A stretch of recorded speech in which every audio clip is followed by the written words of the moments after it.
विनायक, नमस्कार. आज तुला एक मी व्हिडिओ बनवून पाठवतो आहे. व्हिडिओ बनवण्याचा मागचा उद्देश एवढाच की टायपिंगचा त्रास वाचेल. आणि मला काय खूप चांगलं टाईप करता येत नाही, त्यामुळं मी विचार केला की तुकडे तुकडे टाईप करून पाठवण्यापेक्षा जर प्रत्यक्ष बोललो तर ते जास्त सोपं पडेल मला सांगायला आणि तुला समजायला. नेहमीप्रमाणेच प्रश्न आहेत. ह्याच्यापूर्वी खूप प्रश्नांची उत्तरं तू दिली आहेस. एक नवीन प्रश्न उद्भवला आहे आणि तो प्रश्न सांगताना मी माझी त्याच्यामागची भूमिका काय सांगतो आहे. मी बरोबर चूक काय आहे ते का तू ठरवायचेस, त्याबद्दल मला काहीच बोलता येणार नाही. प्रश्न असा आहे की आपण नेहमी देवाला दोन संज्ञा देतो, निराकार आणि निर्विकार, सगुण किंवा निर्गुण. प्रश्न मला असा पडला की जर देव निराकार असता, निर्गुण असता, तर गीतेमध्ये सांगितल्याप्रमाणे त्यानं अर्जुनाला आपलं रूप का दाखवलं असतं. दाखवलं आणि त्याला दिसलं, याचाच अर्थ होतो की त्याला आकार आहे, आणि आकार आहे आणि तसं विकार पण आहे. मग असं जर आहे तर आपण मग असं का म्हणतो की देव निराकार आहे, निर्विकार आहे, आणि आपण नंतर मग ते ॲक्सेप्ट करतो की नाही तो सगुण पण रूप घेतो आणि त्याला मग विकार पण निर्माण होतात सगुण रूप आलं की. पण प्रश्न असा पडतो की जर निर्विकार आहे तर कृष्णानं त्याला ते रूप दाखवायला पाहिजे होतं ना, निर्विकार निर्गुण. आता पुन्हा जेव्हा तो अर्जुनाला दाखवत होता आपलं रूप, तेव्हा एवढं प्रचंड तेज होतं की अर्जुनाच्या डोळ्यांना सहन होत नव्हतं, आणि त्याच्यामुळं मग कृष्णानं त्याला दुसरी दृष्टी दिली योग मायेनं, आणि मग त्याला ते दर्शन झालं, विश्वरूप दर्शन.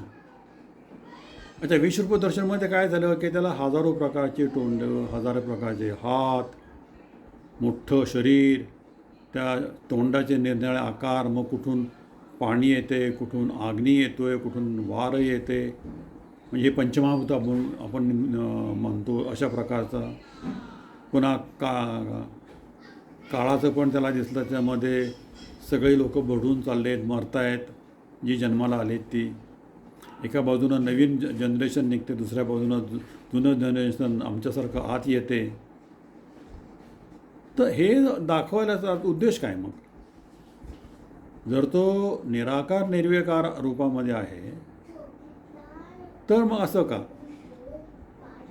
त्याला दाखवायला लागलं, आणि असं का त्यानं दाखवलं, असं वर्णन केलं आहे व्यवस्थित, त्याला काय काय दिसलं.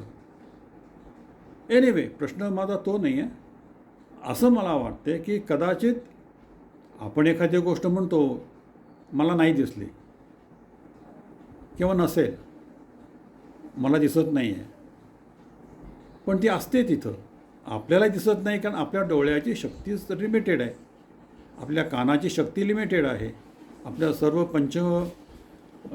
ज्ञानेंद्रियांची शक्ती लिमिटेड आहे. ती एका विशिष्ट थराप्रमाणे वरती आणि खाली अशी असते. त्याच्या पुढं जर काय असेल तर आपल्याला समजत नाही. ते उदाहरण द्यायचं म्हटलं तर मग आपण जरा एक्सरे म्हणतो, डोळ्याने दिसत नाही पण त्याचा इफेक्ट दिसतो ना. मॅग्नेटिक वेव्स तसे दिसत नाहीत, पण एक्सपेरिमेंट केलं तर आपल्याला मॅग्नेटिक वेव्स कशा निर्माण होतात ते दिसतं ना, आणि त्या आहेत, त्यांचा इफेक्ट पण आपण बघतो. इलेक्ट्रिकचा एका जागावरून दुसऱ्या जागेत जाते आणि त्यात काय निर्माण करते. नुसत्या डोळ्यांना इलेक्ट्रिसिटी नाही दिसत जोपर्यंत तुम्ही त्याला त्या प्रकारची प्रक्रिया नाही करत. मग ह्या सगळ्या गोष्टी असताना म्हणजे ह्या गोष्टी जर बघायच्या असतील तर तुम्हाला विशेष दृष्टी पाहिजे. त्याच्याकरता कधी योग साधना केली असेल किंवा तुम्हाला नवीन आता यंत्रयोग आहे, यंत्र आणि यंत्रानं ज्या गोष्टी त्यावेळेला अशक्य होता आता दिसतात. आपल्याला ना इतक्या लांबचं ऐकू येत नव्हतं. आजकाल मशीन लावलं आणि सिस्टम बनवली तर चंद्रावर काय चालले ते ही तर समजतं, दिसतं. असं आपण ते कंट्रोल करू शकतो. मधी काय असतं, चंद्र आणि पृथ्वीच्या मध्ये काय असतं, मॅग्नेटिक वेव्ज किंवा ज्या कुठल्या असतील इलेक्ट्रॉनिक वेव्ह ज्या असतील त्या डोळ्यांना दिसत नाहीत पण आहेत, त्यांचा आपण उपयोग करून घेतो आहे.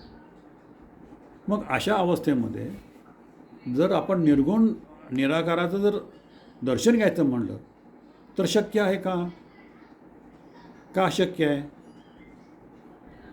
आता हे तू ठरव, कारण मी या विचाराला चालना तुझ्या देतो आहे आणि माझ्या चालनाचं आहे. माझ्या डोक्यामध्ये काही विचार येत आहेत ते मी मांडणार आहे. पण हा प्रश्न आहे की नंबर 1, देव खरंच निर्गुण निराकार आहे का? आणि नंबर 2, यंत्राच्या माध्यमातून आपल्याला ते दिसू शकेल का? त्याचे गुण, त्याचा आकार समजू शकेल का? माझ्या बुद्धीप्रमाणे दिसू शकतो, समजू शकतो आपण जर निराळी यंत्र वापरली तर. एक छोटं उदाहरण देतो की ओरा आपण आत्तापर्यंत म्हणत होतो आपल्याला दिसत नव्हता. माणसाच्या बाजूला, वस्तूच्या बाजूला ओरा, कारण जसं अग्नी आहे, हीट आहे, ते तो ओरा हा असणार, असा दिसत नव्हता. पण जे कोणी योगी तपस्वी होते त्यांना दिसायचा, आपल्याला नव्हता दिसत. पण आजकाल यंत्राच्या मदतीनं आपण तो बघू शकतो.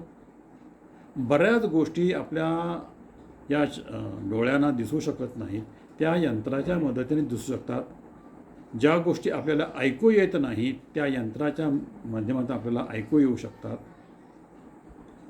मग असं जर आहे तर मग निराकार देवाचं सुद्धा आपल्याला दर्शन होऊ शकतं का? कारण नेमकं देव म्हणजे काय हे जर आपल्याला कळलं, कशाला देव म्हणायचं कळलं, तर आता हुडकायलाही सोपं आहे. तेव्हा बघ मी तुला प्रश्न विचारलेत, मला जी उत्तर आहे ते मी तुला नंतर सांगणारच आहे. पण तोपर्यंत तू जर काही विचार करून ह्याच्यावर बोलू शकलास तर तुझं उत्तर अपेक्षित आहे. धन्यवाद.